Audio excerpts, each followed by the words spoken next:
You're listening to the Investigative Journal. I'm your host, Greg Szymanski. 2 hours. 2 hours with great interviews all the time. We get into the news behind the scenes that the mainstream media refuses to cover. What a shame. Let me just update some things before I tell you who my guest is today. I've been promoting it all week, and we're going to get deep inside the family, the order, the Illuminati, today for 2 hours. And you got to stay with us from the beginning to the end of this interview. Okay, we're back. It's 8 minutes after the hour, and we're going to get deep inside the Illuminati, the family, the order. We have a guest that was involved with this group, born into it for over 30 years, and her name is Svali. Svali, are you with us? Yes, I am. Well, it's nice to have you here, and I know you don't give radio interviews, and I really want to thank you because I think it really does help the American people understand about this secret organization that you were born into. So I guess before we, I guess we can just start from the beginning and tell us right from the beginning, you were born into this from wealthy parents, and tell us about your training in this group and when you were a young child and then up into your orientation at the Vatican. Go ahead. That's a pretty broad area, though, Greg. I mean, that could take hours, if you know what I mean. Yes, but if you could just outline it for us. Yeah. I mean, I was born in the group. I was born in Germany, came to the U.S. very young, and basically went through all the training that the group, all members of the group do undergo training to different degrees, depending on the role. By the time I was a teenager, I was a youth leader, and by the time I was 22, I became the youngest member of Leadership Council in San Diego County. And at that time, I was a head trainer. I was the sixth trainer. I eventually moved up to the second position. Mm-hmm. And when I was 12, I had mentioned with you the ceremony at the Vatican. That they really do make all leadership in the group undergo at some point. Now, basically when you were growing up, I remember you told me that you were instilled at a young age. You were born to a very wealthy, well-to-do family. You moved back to the States. You were told at a very young age you were special. You were chosen. Correct?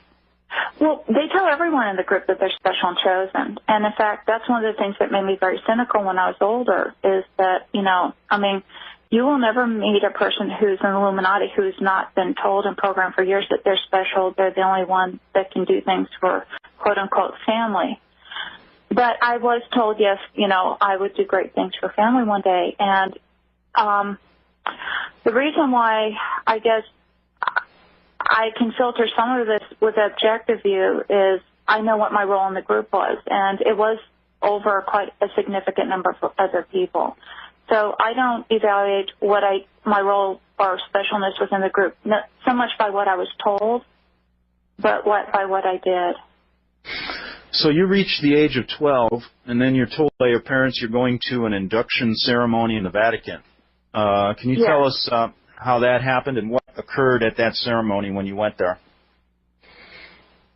Okay. This isn't easy to talk about, as you know. When I was 12, I was flown over to Germany, and I was I'll call him the German father's house over there. And there was some preparation for a few days beforehand, and I was told that there would be a very important ceremony, and it was considered a sealing ceremony at that point. And basically, I was told a little bit about what I was expected to do during the ceremony. When we got there, we went to the Vatican. There's underneath the Vatican. There's a large room that I described to you when we talked before. It has 13 catacomb chambers leading into it and what they do is they, as you go down these steps into the room, you can see that it's almost circular, and so they're all around it, and they bring out the mummies from the catacombs, and they set them beside each one, and they say that the spirits of the fathers watching over the ceremony. And during the ceremony, there was a large table in the center of the room. It was on top of a huge golden pentagram, and they had a ceremony there. Okay, now how many other children were with you being inducted into the family or the order, as they call it? There were two other children. at that point. And there were several adults too. Okay. See, the church also brings in adults to swear their allegiance too. Just so you know, I was told, and I don't know if this is true, but if you want to rise to a certain position within the Catholic Church hierarchy, you do have to go through that ceremony as well. Okay, so you're down in this room with your parents weren't present. No. The German father and the French father were. Yeah. Okay, and at that point, tell our listeners what you witnessed. Well, there was a table. It looked like dark glass in the center of the room. I mean, it was made of stone, but it was very shiny and dark and black. And it may have been something like obsidian or onyx. I'm not sure. You know, I'd have to. That's the only time I've seen stone like that. And it had like around the corners, it had like these gold, I guess, channels that you know, to collect fluids. And little boy was placed in the center of the table and drugged. I think he was drugged because he was very quiet. He didn't move or say anything during the ceremony. This was a little 3 or 4 year old boy. Yes. Correct? Yeah. And then they continued to go ahead. They continued to do a child sacrifice. Yes, right in front of you. They did. Yes. Yeah, I told you about that before. Yeah. Now afterwards, quite what a unbelievable experience for a youth. I mean, for a 12-year-old. I mean, I just what went through your mind? I guess when that happened. I mean, I was terrified. I mean, I was absolutely horrified. I can't describe the terror you feel when you go through something like that. And do you remember the words they were saying as this was going on? The man was in scarlet. He was speaking in Latin, and basically he was saying, you know, please accept the sacrifice, you know, on this day. But then, you know, and then he said the sacrifice will seal the ceremony, and then he did it. Again, I was so terrified that. Have you ever been in a situation where your heart's racing, but you can't do anything, and so you're just kind of sitting there and you're kind of like fading in and out? I can remember as a youth being frightened, but I don't think I've ever no. All right. Well, gone through anything quite like what you yeah, have. imagine your heart rate going up to about 220. You can't move, so you're kind of shaking, but trying like not to show it. Mm-hmm. And I mean, it was horrible. And I was keep thinking inside, I can't wait. Oh, I can't wait. I mean, you don't say this, but inside you're just kind of saying over and over, I can't wait till it's over. I can't wait till it's over. I can't wait till it's over. Afterwards, the man in scarlet, he had a huge golden ring on his hand, and he came over to the center of the room, and he had each of the people that were swearing that day. I had to go forward and kneel before him and kiss his ring and swear my allegiance to the new order, to the new world order, until my death. Now, at that point, you are escorted out. Yes. Yeah. After the ceremony was all over. I mean, the other people also did theirs as well. You know, they had to swear their allegiance too. And they were the same age? They were the same age as you? The two children were, but there were also 3 adults that went forward and did the same. And afterwards, we were told, may the same to you or worse occur should you ever break this oath.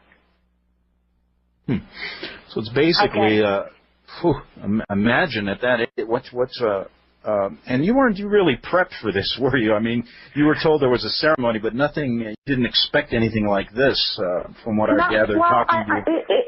It was very difficult to go through, just because the sense of horrific oppression down there, too, was the worst. I mean, I'd gone through some ceremonies in my life in the Illuminati. You do go through them. But I have to say that in my experience, this was the worst, just because I can't explain the amount of darkness in a room like that, just of pure evil. And unless you've ever been in seeing oppression, I mean, it's just horrible. It wasn't just what happened, but just, I mean, the oppression. And I'm a Christian now, and I know the difference now between when there's evil present, oppression, or when God's love is present and joy and peace, which is the exact opposite of what was in that room. Now, you know what I find quite interesting about this? About 25 years ago, I was a reporter and a freelance writer in Rome, and I spent 6 years there.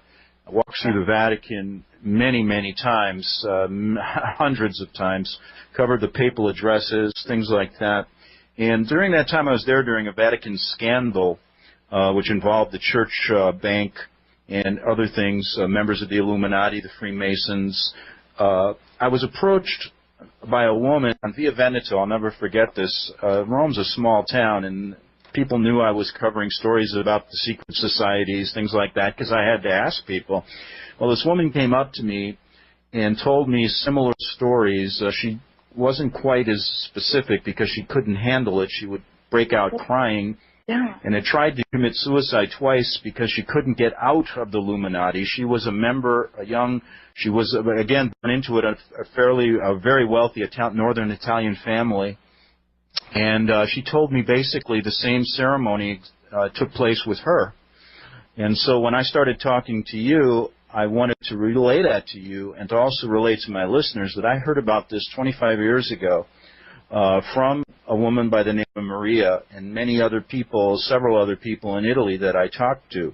I was never able to locate, or really, probably for my own safety, never find out what happened. But again, Svali's corroborating a story that I heard about 25 years ago. We'll get back after this break with this incredible story about a member of the Illuminati who's now out of the group and safe on the Republic Broadcasting Network. Okay.